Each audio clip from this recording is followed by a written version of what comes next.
والسلام عليك يا حبيب الله وعلى آلك وأصحابك يا رسول الله نویت سنت الاعتکاف۔ آج کے درس میں یہ بتایا جائے گا کہ جب کوئی کتاب یا کوئی مضمون یا کسی بورڈ وغیرہ پر پیارے آقا صلی اللہ تعالی علیہ وآلہ وسلم کا نام پاک لکھا جائے تو حضور اکرم صلی اللہ تعالی وسلم کے نام شریف کے بعد صلی اللہ علیہ وآلہ وسلم بھی لکھنا چاہیے۔ سمجھ رہے؟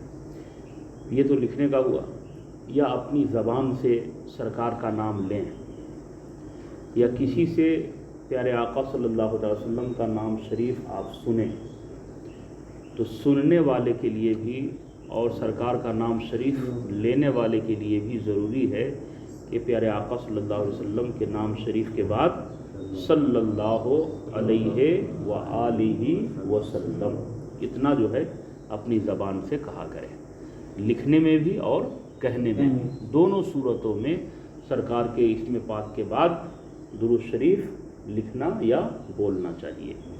ان باتوں کو اپنے ذہن میں رکھیں اور آج کا درس آپ سماعت کریں۔ حضرت ابو طاہر رحمۃ اللہ تعالی علیہ آپ فرماتے ہیں کہ میری اپنی عادت تھی کہ نبی پاک صلی اللہ تعالی علیہ وآلہ وسلم کے نام مبارک کے ساتھ درود شریف نہ لکھتا تھا، یعنی یہ اپنی آپ بیتی بیان کر رہے ہیں کہ میری عادت تھی کہ میں سرکار کا نام شریف جب لکھتا تو سرکار کے نام شریف کے بعد جو ہے مکمل درود نہیں لکھتا تھا۔ اچھا، نہ لکھنے کی وجہ کچھ لوگ کیا بتاتے ہیں کہ مضمون جو ہے طویل ہو جائے گا، لمبا ہو جائے گا۔ اب جیسے سرکار کا نام شریف لکھے پھر وہ اس کے بعد صلی اللہ علیہ وآلہ وسلم لکھے گے تو اتنی جگہ جائے گی، تو وہ جگہ بچانے کے لیے جو ہے درود شریف کچھ لوگ نہیں لکھتے۔ اچھا، بعض لوگوں کی عادت ہوتی ہے کہ سرکار کے نام شریف کے بعد جو ہے صرف سواد کا سوسا بنا دیتے ہیں، ہے نا، یہ بھی غلط ہے، سمجھ رہے ہیں، یا سلام لکھ دیتے ہیں، یہ بھی غلط ہے، بلکہ پورا درود شریف لکھنا چاہیے۔ دیکھیے حضرت ابو طاہر رحمۃ اللہ تعالی علیہ بیان فرماتے ہیں کہ میری اپنی عادت تھی کہ نبی پاک صلی اللہ تعالی علیہ وسلم کے نام مبارک کے ساتھ درود شریف نہ لکھتا تھا۔ میں نے نبی پاک صلی اللہ تعالی علیہ وسلم کی خواب میں زیارت کی اور آپ کی طرف متوجہ ہو کر سلام عرض کیا۔ میں نے جب خواب میں حضور کو دیکھا تو یہ بزرگ فرماتے ہیں کہ میں نے سرکار کی بارگاہ میں متوجہ ہو کر کے سلام عرض کیا، مگر پیارے آقا صلی اللہ تعالی علیہ وآلہ وسلم نے مجھ سے چہرہ مبارک پھیر لیا۔ میں تو سلام کیا لیکن حضور جو ہے مجھ سے چہرہ شریف پھیر لیا۔ پھر آپ کہتے ہیں میں دوسری طرف سے گھوم کر سرکار کے سامنے آیا، جیسے سرکار نے ادھر چہرہ پھیرا ہو تو اس طرف سے گھوم کر کے حضور کے سامنے آیا، لیکن پیارے آقا صلی اللہ تعالی علیہ وآلہ وسلم نے پھر بھی چہرہ انور پھیر لیا۔ یہ کہتے ہیں میں تیسری بار آپ صلی اللہ تعالی علیہ وسلم کے سامنے ہو کر عرض کیا، سرکار صلی اللہ تعالی علیہ وآلہ وسلم آپ مجھ سے چہرہ انور کیوں پھیر لیتے ہیں؟ آپ صلی اللہ تعالی علیہ وسلم نے ارشاد فرمایا، اس لیے کہ جب تو میرا ذکر کرتا ہے مجھ پر درود نہیں بھیجتا۔ جب تو میرا ذکر کرتا ہے تو مجھ پہ درود نہیں بھیجتا۔ میرے بھائیوں، اس سے آپ نے کیا سمجھا؟ اس سے یہ بات سمجھ میں آئی کہ سرکار کی امت میں جو بھی فرد ہے، کوئی کہیں بھی ہو، ہر ایک عمل اس کا حضور جانتے ہیں، اس کے ہر اعمال پہ سرکار کی صلی اللہ علیہ وسلم نگاہ مبارکہ ہے۔ ہمارے آپ کے ہر عمل کو حضور صلی اللہ علیہ وسلم ملاحظہ فرما رہے ہیں، دیکھ رہے ہیں۔ آپ نے کیا فرمایا کہ جب تو میرا ذکر کرتا ہے تو مجھ پر درود نہیں بھیجتا، اس لیے ہم تم سے جو ہے ناراض ہیں۔ حضرت ابو طاہر رحمۃ اللہ تعالی علیہ فرماتے ہیں اس واقعے کے بعد میں نے اپنا معمول بنا لیا کہ آپ صلی اللہ تعالی علیہ وسلم کے اسم گرامی کے ساتھ ہمیشہ صلی اللہ علیہ وسلم تسلیماً کثیراً کثیرا تحریر کرتا ہوں۔ اب جب بھی حضور صلی اللہ علیہ وسلم کا نام شریف کہیں لکھتا ہوں تو اس طریقے سے میں درود لکھتا ہوں۔ سبحان اللہ۔ دوسری روایت دیکھیے، حضرت شیخ ابن حجر مکی رحمۃ اللہ تعالی علیہ نے نقل کیا ہے کہ ایک شخص صرف صلی اللہ علیہ پر اکتفا کرتا تھا، صلی اللہ علیہ وسلم نہیں لکھتا تھا، صلی اللہ علیہ اتنا ہی لکھتا تھا، وسلم نہ لکھتا تھا۔ سرکار دو عالم صلی اللہ تعالی علیہ وسلم نے خواب میں ارشاد فرمایا، تو اپنے آپ کو 40 نیکیوں سے محروم رکھتا ہے، یعنی وسلم میں 4 حروف ہیں اور ہر حرف پر 1 نیکی اور ہر نیکی پر 10 گنا ثواب ہے، تو وسلم نہ لکھنے پر تو اپنے آپ کو 40 نیکیوں سے محروم ہو جاتا ہے۔ تو میرے بھائیوں، پتہ کیا چلا کہ جب بھی آقا صلی اللہ علیہ وسلم کا نام شریف لیں تو صلی اللہ علیہ وسلم۔ اچھا، ایک روایت اور میرے ذہن میں آ رہی ہے، میں نے کہیں پڑھا تھا کہ ایک بزرگ نے خواب میں یہ دیکھا کہ آقا صلی اللہ علیہ وسلم ان سے ناراض ہیں۔ انہوں نے عرض کی، سرکار آپ مجھ سے کیوں ناراض ہیں؟ تو آقا صلی اللہ علیہ وسلم نے ارشاد فرمایا، تو مجھ پہ درود پڑھتا ہے اور میری آل کو بھول جاتا ہے، میری آل کو بھول جاتا ہے، یعنی صلی اللہ علیہ وسلم تو کہتا ہے صلی اللہ علیہ وآلہ وسلم، ہے نا، میری آل کو بھی یاد رکھا کرو۔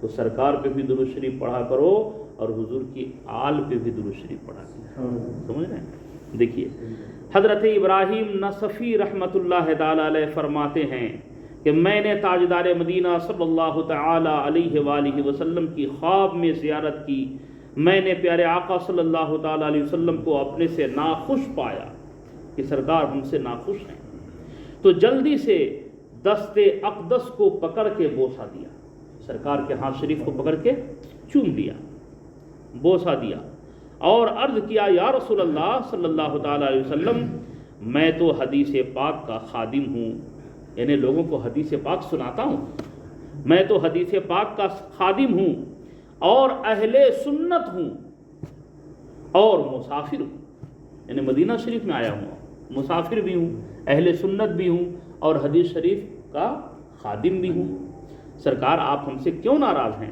پیارے آقا صلی اللہ تعالی علیہ وآلہ وسلم نے تبسم فرمایا، مسکرایا، تبسم فرمایا، تبسم فرما کر ارشاد فرمایا، جب تو مجھ پر درود بھیجتا ہے تو سلام کیوں چھوڑ دیتا ہے؟ یعنی درود بھیجتا ہے، صلی اللہ علیہ کہتا ہے، وسلم چھوڑ دیتا ہے، یعنی درود چھوڑ دیتا ہے، سلام چھوڑ دیتا ہے، جب تو مجھ پر درود بھیجتا ہے تو سلام کیوں ترک کرتا ہے؟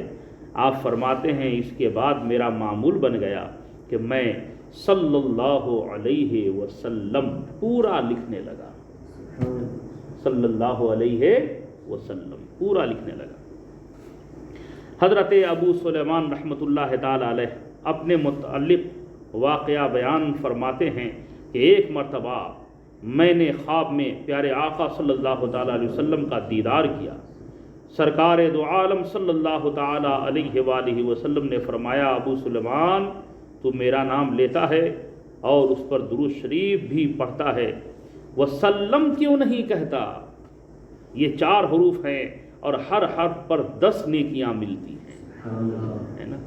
تو ان تمام باتوں سے، ان تمام بزرگان دین کے اقوال سے ہمیں یہ درس ملتا ہے کہ جب بھی آقا صلی اللہ علیہ وسلم کا نام شریف لیجئے تو درود شریف پڑھا کریں، جب بھی کہیں پہ لکھیے تو درود شریف لکھا کریں۔ اللہ تعالی ہمیں آپ سب کو عمل کی توفیق عطا فرمائے۔ اللہ رب محمد صلی اللہ علیہ وسلم نحن عباد محمد صلی اللہ علیہ وسلم۔ یا اللہ یا رحمان یا رحیم، اپنے پیارے محبوب صلی اللہ تعالی علیہ وآلہ وسلم کے صدقے ہم سب کے والدین کریمین اور جمیع مومن مومنات کی بخشش و مغفرت فرما۔ یا اللہ تمام گناہ صغائر و کبائر سے تیری بارگاہ میں توبہ کرتے ہیں، مولا ہم سب کے توبہ کو قبول فرما۔ یا اللہ ہم سب کے دلوں میں آقا علیہ السلام کی سچی الفت و محبت عطا فرما۔ یا اللہ مدینہ پاک کی حاضری بار بار نصیب فرما۔ یا اللہ نمازوں کو ان کے وقتوں پر پابندی کے ساتھ ادا کرنے کی توفیق عطا فرما۔ رکوع و سجود میں چاشنی و لذتیں عطا فرما۔ یا اللہ ہم سب کے بال بچوں کو اور قیامت تک آنے والی ہم سب کی تمام نسلوں کو مذہب اہل سنت والجماعت مسلک اعلیٰ حضرت پہ چلنے کی توفیق عطا فرما۔ ایمان و عقیدے پہ ہم سب کا خاتمہ نصیب فرما۔ ان اللہ و ملائکتہ یصلون علی النبی یا ایھا الذین آمنوا صلوا علیہ وسلموا تسلیما۔ اللہ رب محمد صلی اللہ علیہ وسلم نحن عباد محمد صلی اللہ علیہ وسلم۔ جب دم واپسی ہو یا اللہ، لب پہ ہو لا الہ الا اللہ۔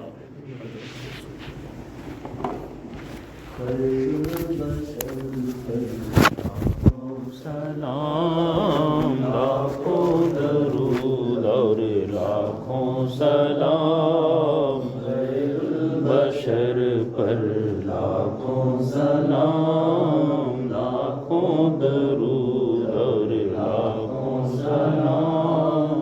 سے اعلیٰ تیرا مقام آقا، اعلیٰ سے اعلیٰ تیرا مقام، سب انبیاء کا تو ہے امام، سب انبیاء کا تو ہے امام۔ کل اولیاء ہے تیرے غلام، خیر البشر پر لاکھوں سلام، لاکھوں درود اور لاکھوں سلام۔ سب کو میسر ہوئے مقام آقا، سب کو میسر ہوئے مقام، پہنچے مدینے بن کر غلام، پہنچے مدینے بن کر غلام، پڑھتے درود اور پڑھتے سلام، خیر البشر پر لاکھوں سلام، لاکھوں درود اور لاکھوں سلام۔ الصلاۃ والسلام علیک یا رسول اللہ، الصلاۃ والسلام علیک یا حبیب اللہ، وعلی آلک وصحابک یا رسول اللہ، صلی اللہ تعالی علیہ وآلہ وسلم۔ یا اللہ یا رحمان یا رحیم، ہم سب نے مل کر تیرے پیارے محبوب صلی اللہ تعالی علیہ وآلہ وسلم کی بارگاہ عالی میں ہدیہ درود و سلام پیش کیا، مولا قبول فرما۔ یا اللہ ہم سب کے لیے، ہم سب کے والدین کریمین اور جمیع مومن مومنات کے لیے اسے ذریعہ نجات بنا۔ یا اللہ ایمان پہ ہم سب کا خاتمہ نصیب فرما۔ ان اللہ و ملائکتہ یصلون علی النبی یا ایھا الذین آمنوا صلوا علیہ وسلموا تسلیما۔ اللہ رب محمد صلی اللہ علیہ وسلم نحن عباد محمد صلی اللہ علیہ وسلم۔ جب دم واپسی ہو یا اللہ، لب پہ ہو لا الہ الا اللہ محمد رسول اللہ۔ محمد صلی اللہ علیہ وسلم نحن عباد محمد صلی اللہ علیہ وسلم۔ اللہ رب محمد صلی اللہ علیہ وسلم نحن عباد محمد صلی علیہ وسلم اللہ رب محمد صلی علیہ وسلم